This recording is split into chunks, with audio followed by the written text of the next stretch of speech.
Hello, this is Dr. Derek Strachan, Divine Spine Chiropractic. We're located in the old Ballard Firehouse in sunny downtown Ballard here in Seattle, and today I want to share with you this week's health tip. This week we are talking about our children, something near and dear to my heart. Our children have gone back to school, and recently Dr. Joyner from the Mayo Clinic had stated that he believes that heart disease, obesity, high blood pressure, anxiety, depression, a lot of these things are due to lack of exercise, or we'd be able to heal those problems by increasing exercise in a person's body. Now, to some of you that sounds like, of course, yeah, that makes a lot of sense, but a lot of us don't really understand that. So, our children are our future, as you know, and unfortunately, the children in school nowadays, in the grade schools, their life expectancy is only 72 years.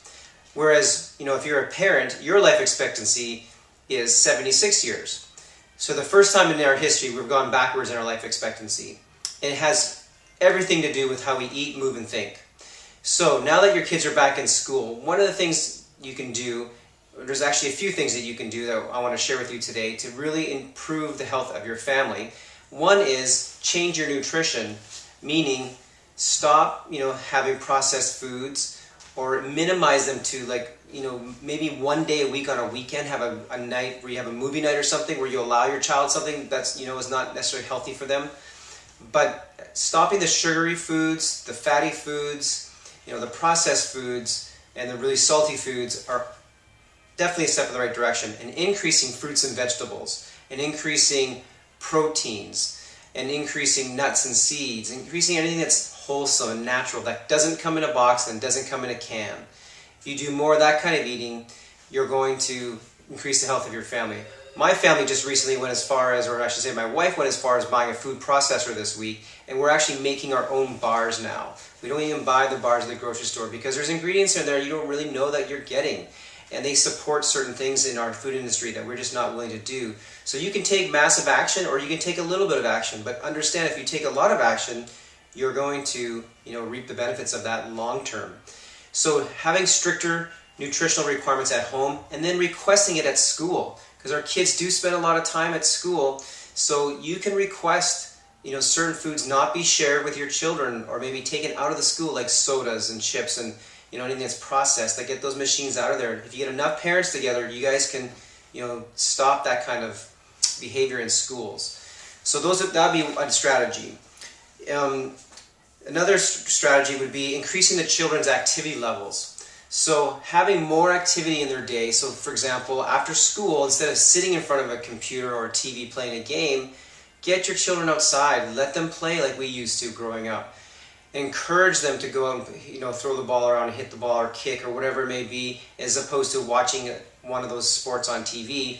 Get your children involved and get them participating. The more we move our bodies, the healthier our children will become. So really minimizing those times that they spend on electronics. We are such an electronic industry or age now. It's hard to get away from it, but we're talking about our future here. It's important. And then the last one would be just really encourage the family meals. Even on family gatherings, when you go away, visit, extended family, really encourage that certain standards get met when you're getting together through this holiday season, Thanksgiving and Christmas. Those times are coming, and that's when a lot of people let things slide. Well, there's a lot of healthy things you can do, and if you need ideas, ask me, or I can also send you to a nutritionist who's got some great healthy tips, types of foods that you can do during the holiday season. So these are just really simple strategies to stand up for a higher purpose or higher standard in your life and in your children's life, because they are our future. And if we don't take care of them and don't model, healthy habits now, life is going to be really hard for them later. So make it, it may feel hard now, but if you cultivate those habits now, it actually becomes easier later. So be a little uncomfortable right now in making those changes, and do it for yourself, not just for your children. Be congruent with it. Don't say you're doing one thing and then you behind their backs do the other. They'll catch on, and you'll be out of congruency with that, and eventually you'll just fall off, and then you'll let them fall off. So be clear on what standards you want for you and your family, and let your kids' teachers know so the school can improve their health and well-being. And, above all, have fun with it, okay? We're here to support you and your well-being. I'm Dr. Derek Strachan with Divine Spine Chiropractic. We're serving an exceptional chiropractic experience. If you want more information about what we're doing, you can check us out at www.divinespine.net. Make it a great weekend and a great week, everybody, and we'll catch you next week. Bye-bye.